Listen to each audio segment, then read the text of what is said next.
Good afternoon, everyone. It is February 20th, 2023. I want to start with a bit of a higher time frame view, and we can go down to something smaller from there. So let's start with this over here. What I'm looking at is kind of this box down below as having been our accumulation, and you can see that we've marked up prices, and now we're getting that distribution. That has kind of been my overall thesis for the past couple of weeks, and so far it's looking like it's true. Um, so what I'll be looking for is for us to flush and hit these steps along the way, and I'll look to see if I'm wrong during each of these steps. I just want to see what happens when we get back to this position at 40.30, get back to the position at 39.18, and then to the position around 38.30.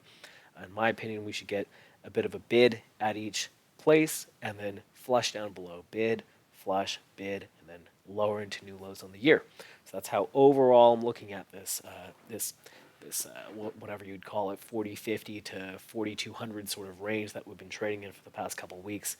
Now, something else that I want to note, let's come over to this chart over here, is that we have been trading, these are just volume profiles on each week. So this past week, the week before, and then this initial spike, right?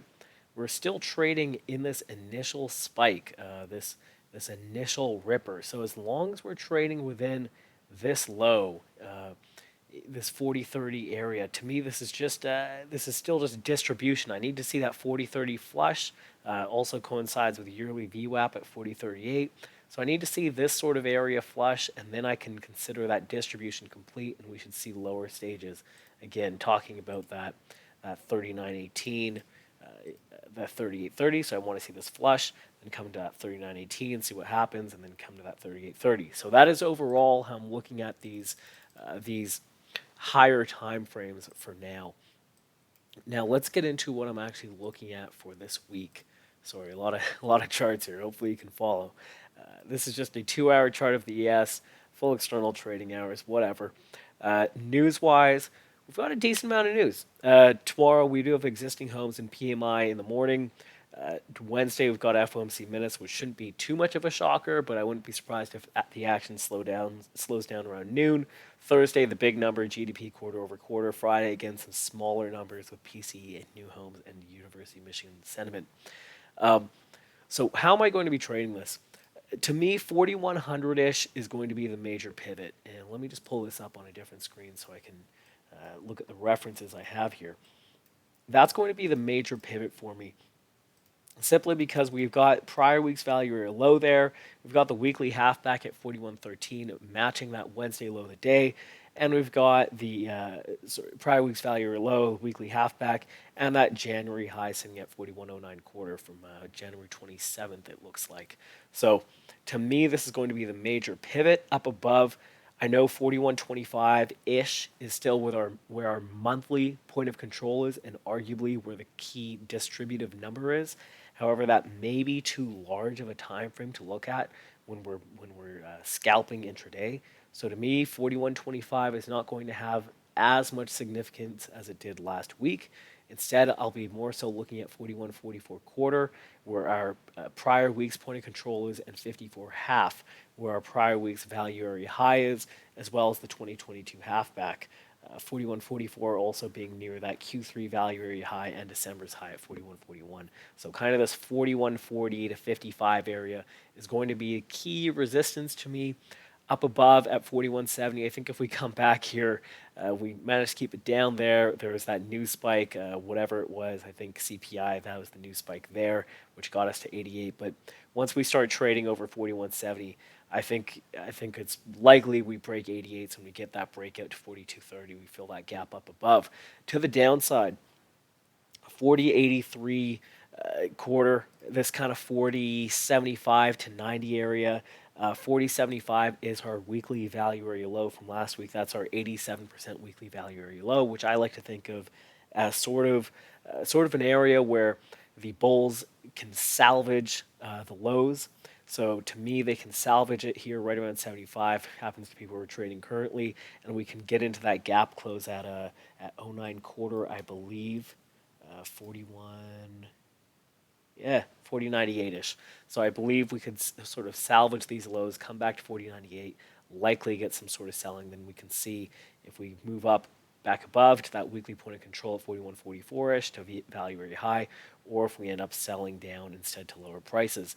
Now, last week we did manage to salvage the week prior's lows.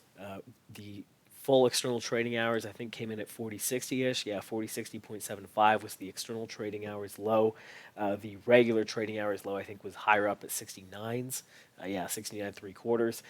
So we did manage to we kept peaking below there. This is a 2-hour chart, so for 6 hours we were tagging those mid 50s, but we were unable to break it, and instead we had that little bit of a squeeze into the close action. So to me, that's going to be a critical number for the bulls to hold going into this week. If we do flush it, I think it's going to be tough to get long. I think it would be best to hold off until about 40.30, where that January point of control is, where we have that weekly low, where we have that weekly value area low, where we have all sorts of crap sitting at that 40.30. And then I think we could see if we salvage it and rotate back up towards the 80s, or if we continue selling down. I'm looking at 68 and 18. And below, we've got some lower numbers as well. So overall, I think what I think is that that higher time frame point of control, going back to this chart over here, this major point of control chart, this thing that's been trailing the entire time, it's now managed to shift up into this zone. So to me, the distribution looks like it's complete. So to me, we should be getting that selling into 40.30, 39.18, 38.30. Obviously, it's hard to tell if that'll all happen in 1 week or what will happen at each one of those key levels, those 3 key levels we have here. But that is what I'm looking for, is that the distribution is complete, and I'm going to be biased to the short side this week. So I will be looking to get short at these areas. Intraday as a scalp, I might be looking to get short at monthly VWAP. The idea being that we have not accumulated nearly enough at the low. So if we get a rally, I will be short at monthly VWAP. I'll be short at the prior week's point of control. I'll be short at prior week's value area high. I'll be short all the way up until about 41.70, and then above there, I think it gets a little bit tough. So hope that helps. Overall, as a summary, I'm looking at the distribution as being complete on that higher time frame, and I'm looking for lower prices, and I'll wait to see what happens, especially during that GDP quarter-over-quarter time on Thursday. That's all I have for you guys. Have a great Globex and rest of your week. See you guys.